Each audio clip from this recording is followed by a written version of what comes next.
ઇન્ડીફાઈ અસુરક્ષિત business loan. ફિનરૂહ dashboard પરથી product માટે કેવી રીતે અરજી કરવી?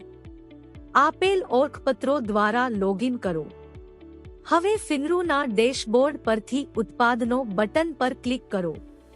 તમે લોન, કાર્ડ અને રોકાણ જેવી વિવિધ પ્રોડક્ટ જોઈ શકો છો.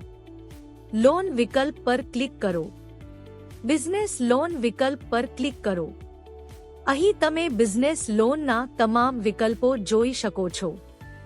હવે ઇન્ડીફી અનસિક્યોર્ડ બિઝનેસ લોન પર જાઓ. એપ્લાય બટન પર ક્લિક કરો. ગ્રાહકની વિગતો દાખલ કરો જેમ કે પૂરું નામ, ઈમેલ આઈડી, ફોન નંબર. આગળ ક્લિક કરો. હવે કેટલીક અન્ય વિગતો દાખલ કરો જેમ કે રકમ, સમયગાળો, સુવિધાનો પ્રકાર, ટર્નઓવર, કંપનીનું નામ, લોનનો હેતુ વગેરે. બધી વિગતો ભર્યા પછી સબમિટ બટન પર ક્લિક કરો. હવે વિગતો સફળતાપૂર્વક સબમિટ કરવામાં આવશે.